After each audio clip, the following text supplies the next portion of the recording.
Господи, Исусе Христе, Сине Божи, помилуй меня грешного.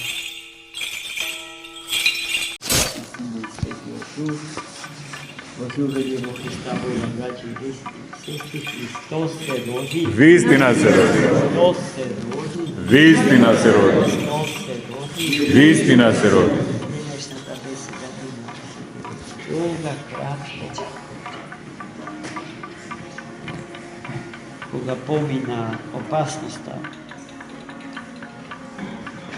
малечкиот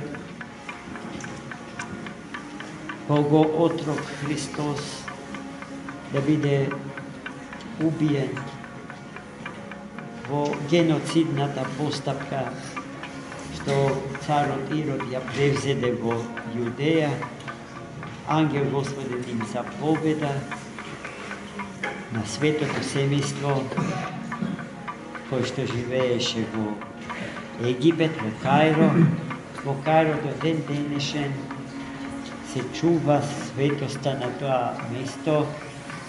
Врз него е соградена огромна катедрална црква во која што богослужат нашите браќа во Христа, коптите. Тие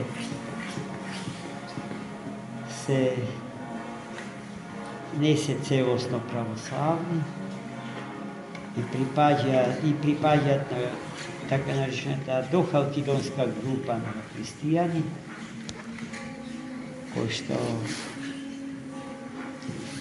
сите други од Четвртиот Вселенски собор натака не ги признаваат за своји, бидејќи на Четвртиот Вселенски собор во Халкидон не успеа да присуствуваат и одлуките на тој значаен изразито христолошки собор не ги прифатија. И тука се разликите што постојат меѓу нив и нас по прашањето на исповедањето на верата во Христовата богочовечка личност.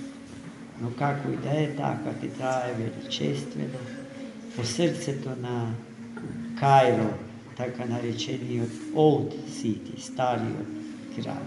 Во непосредна близина на тој храм се наоѓа и музеот на раното христијанство. Извонредно значаен музеј за нас сите. Па кога ќе го посетите некогаш Египет и главниот град на таа земја, не заборавајте да ги посетите овие две светињи. Храмот на Светото Семејство и музеот на древното, првобитното христијанство. И така, тие го почуја гласот на ангелот и тргнаа назад, чувани од ангелот.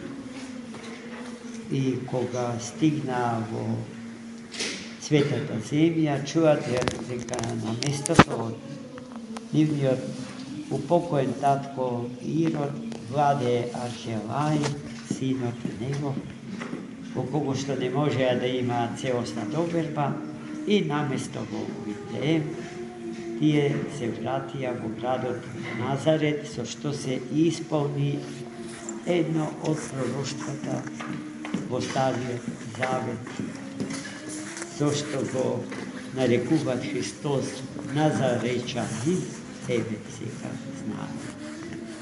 И така, таму Христос растеше, ги минуваше своите детски години,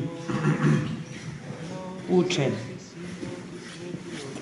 од своите родители на молитва, а му помагаше и на Лазара, кој што се бавеше со дрводелски занает.